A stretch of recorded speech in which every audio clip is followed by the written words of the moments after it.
Hello everyone! Welcome back to my channel at Unicorns and Typewriters. So in today's video, I am going to be doing another book haul. I'm so excited. I have been buying some random books that I've been wanting to buy for a really long time or waiting on or trying to complete series with. I know my last booktube video I did was also a book haul, so yeah, I think my next video I'm going to go over everything I read in the month of January and February, since I never really got to do like a January wrap up and then I never really got to do a February TBR. So I'm just gonna like do a January and February wrap up combo. So I hope you guys will look forward to that video coming to YouTube soon. And I do apologize that I missed a posting last week. When this video posts, it will have been 2 weeks ago. I did not post a video that week and I'm really sorry.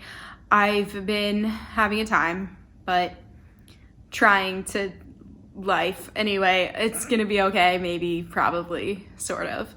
But there are books, so that's the good news. I hope you guys will stick with me as I navigate through some trying times and hopefully soon have a better setup in my new apartment that is finally starting to come together, and maybe very soon I'll get a bookshelf and it will be fantastic. And until then, book hauls. So I won't linger on this topic for too long because I know that not everyone is into manga books, but I can't remember if I did in my last haul, if I mentioned that I got Miracle Girls number 9 and I just got Miracle Girls number 8. These were the last two I was waiting on to complete the series. And so I'm actually very excited to have them now. So now I can finally finish the series. And I believe I am on book 7 right now. So I'm like ready for these. So very excited. The next book that I got recently, I waited a really long time to buy this book, but I knew that I would eventually just like need it.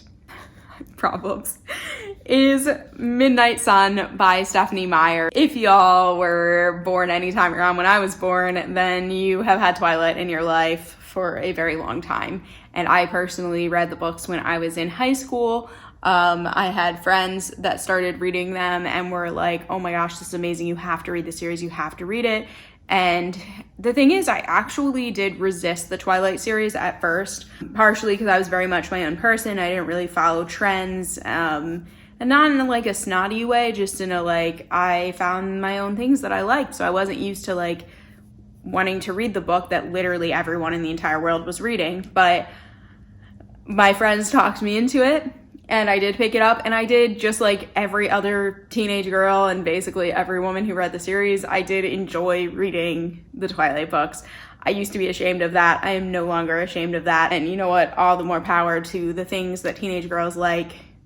We don't have to mock what teenage girls like anymore. We should never have. So anyway, lots of strong opinions. I believe I talked about that in a past video. If you want to go back and take a look, I believe it was my unpopular opinions video. Take a look at that if you want to hear more about my unpopular opinions about Twilight, being that my opinions now are a lot more positive than they used to be. However, I will say, I did not like the last book in the series. There was so much I didn't like about it, especially what Stephanie Meyer did to my boy Jacob, because I was always Team Jacob. And if you've read the series, you know that she did him wrong in the last book. She made him gross. Regardless, when I first started reading the series, I do remember that sort of like rush of really liking Edward, even though I ended up being Team Jacob personally. I do remember getting really swept up in the romance. I mean, I was like 15 years old and I was like, oh, he's watching her sleep, how romantic. So we all know that's not so cute anymore now. I'm never gonna be like a staunch Twilight fan because of the issues I have with the series and because of the fact that I was a writing major and I do really like writing and words, and I do feel like there are some issues with Twilight and that it is kind of simple. The writing is simple per se. It's not like the best writing in the world. But from what I've heard, Stephanie Meyer's writing really matured in this book, and I did not buy it right away because I just did not have the heart to spend the full amount on it. I think it was something crazy. What was the regular price on this? Oh yes, $27.99. I was not paying $27.99 to relive my childhood Edward fantasies. So I'm excited to read this. I think it's going to be really fun to read. I think it might be really funny to read, but I'm going to take it the same way that I took the original Twilight series, as it's just fun. It's just entertainment.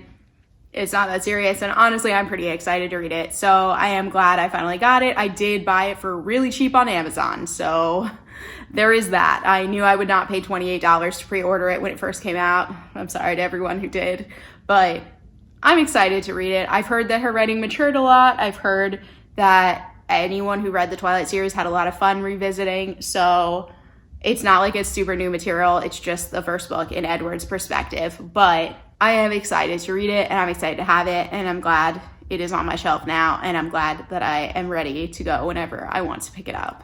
The next book that I picked up as part of my haul this year so far, these were a couple different hauls, to be honest. Like, they came in a couple different book orders that I placed separately. Some of them came together, some didn't. I don't know. We're just going with this is one haul, but really this is like a couple micro hauls.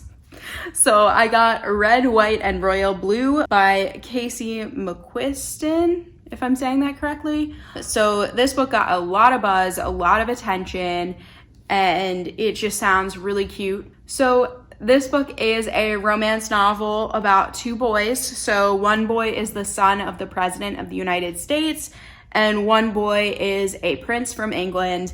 And it sounds like it's kind of like your typical like rivals to lovers kind of love story. So I wasn't really into that until I read the Cruel Prince series, and then I got kind of into it, and I still have mixed feelings about it.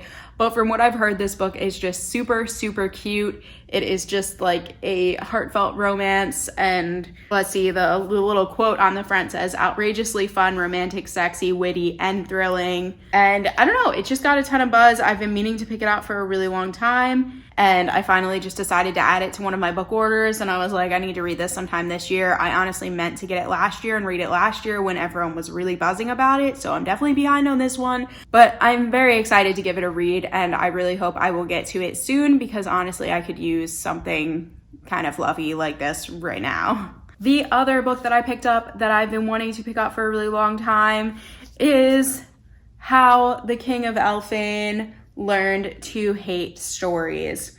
So as I've said before, I got really into the Cruel Prince series last year, and I'm kind of sad it's over. Like, anything I could get more from this world and this couple, Cardan and Jude, I just want. It's the first book series in a really long time that I've read so recently, and I actually have an urge to reread it already. I am not a big rereader, so the fact that I just read it last year and I already want to reread it is a pretty big deal. So I think I will start though with this like new material first.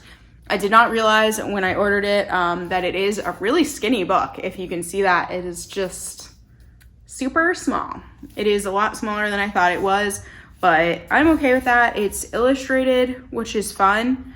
Ooh, I actually didn't really get to look that much, but it's got some really cute illustrations, which, you know, love the illustrations. So I'm really excited about that. I did see that Owlcrate did like a special edition of it. I almost ordered it, but I ended up waiting because money, and I ended up being able to get it really cheap online and new and everything. So I am really excited to read this and find out more about Cardan and his background. I've heard some really good things about it, so I hope that it will be as enjoyable as I'm hoping it will be. I don't see how I could not enjoy reading this, so I'm very excited to give this one a read. So the next two books that I got are both poetry books. One of them I had ordered in the mail, and I don't even think it had arrived yet when I was at a store, and I saw the other one on the shelf on sale, and I was like, well, I can't resist. I wanted both of them, but I was trying to budget when I ordered online, so I only ordered the one, but I had to get the second one when I saw it really cheap at a store. So the first one is The Sun and Her Flowers by Rupi Kaur, and then the other one is Homebody by Rupi Kaur. So these are obviously both by the same author. I think she is so amazing. I read Milk and Honey, which is her very famous first book, last year, was it? last year, I think, or the year before. No, I can't remember. What is time? Anyway, so I'd read it, really liked it, and really had been meaning to get The Sun and Her Flowers. And then I saw that Homebody had just come out. Like, I think it just came out in 2020, or was it this year? I think it was 2020. Anyway, so I just really wanted them both, and I ended up getting them both, and I ended up reading them right together in a row. So I already read them. I have no restraint when it comes to poetry books. Basically, the moment I buy a poetry book, I read it. There is no turning back. But I really, really enjoyed these. I'd highly suggest them if you're really into feminism, if you're really into just beautiful lyrical writing. If you're just getting started into poetry, I think she is one of the best poets to start with, as well as Amanda Lovelace. Those two, I would suggest, it's kind of a similar feel. Ruby Carr, definitely, I would say her poetry has an added amount of depth. I know a lot of people, the reviews I saw on these, a lot of people were like, oh, all her work is the same and Milk and Honey is the best and these are just like the same. I don't think they're the same at all. I think she got deeper. I think she went more into what it is to be different in America. I think she went further into relationships, further into emotions, further into mental health. So I thought these were really beautiful, and I totally disagree with the people that think that this type of poetry is not poetry or not good enough or not literary enough, because like honestly, screw those people. Poetry can be whatever you want it to be, and this stuff is powerful and it's feminist and it's beautiful and diverse, and I really, really love her work. The next book that I got, I'm so excited. This one actually was on the way, and I probably would have already started reading it, but it got lost in the mail. I would have started this book like immediately after finishing the first book in the series if it had been available to me, but because it was not, I started reading some other books and now I need to come back to it. But I am so excited. I think I might have to pick it up as soon as I finish the book I am currently reading, because I just can't wait to see what happens next. And if you've been watching my channel, you know that I wanted to read Wicked Fox for the last couple of months, really since the middle of last year, honestly. And I finally did read Wicked Fox, and now I have Vicious Spirits by Cat Cho. This is the sequel to Wicked Fox, and oh, that's kind of funny that Renee Addier is the author who was quoted on here, because I actually also got one of her books. But yeah, so, this is companion to Wicked Fox, actually, not sequel. So I wonder what that means. Does that mean that it's not a sequel? So it looks like the main character might be different in this one, which is interesting. So it still has the two main characters from Wicked Fox in the background. Looks like it's gonna actually follow their friend. So that's super interesting. I'm fascinated. I don't know like exactly how to feel, but I'm pretty excited. So I really hope I'm going to enjoy this one just as much as I enjoyed Wicked Fox, because I absolutely loved Wicked Fox. More on that, hopefully, if I do a February wrap up. I'm very, very excited to finally have this. And look at this cover. This is gorgeous. I think this cover is even almost more beautiful than the Wicked Fox cover, which is also pretty gorgeous. So yes. And the last book of my haul is actually also a sequel. So I got The Beautiful by Renee Addier, and now I have The Damned. So I got the next book in the series. This cover is like a little wonky, which is so annoying. I love these covers that are like this sort of suede-y material, but if they get scratched up in shipping, it leaves funky marks on them, and I don't like that, so I don't know how to feel. I could like send it back and demand another one, but I feel like they all end up getting scratched up in shipping. So that is just a peeve of mine I thought I would share with you all.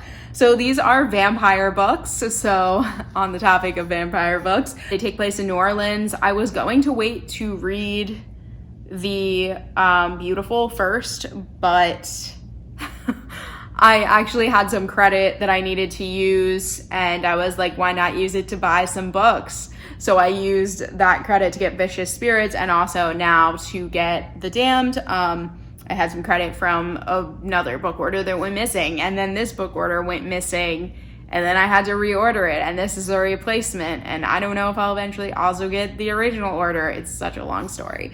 But yeah, so I'm really excited to have it. I'm really excited to get into this series. From what I've heard and what I've read, I have read some mixed reviews, but I think I'm gonna enjoy it. It takes place in New Orleans, which is a city I'm very interested in, which I've been writing in as a setting to my own novel. So I'm just really excited to see how other people use it as a setting and as a landscape for their plot. And yeah, my book is not vampires, but vampires are still exciting. New Orleans is exciting. It is like the mecca for vampires, so it's kind of perfect.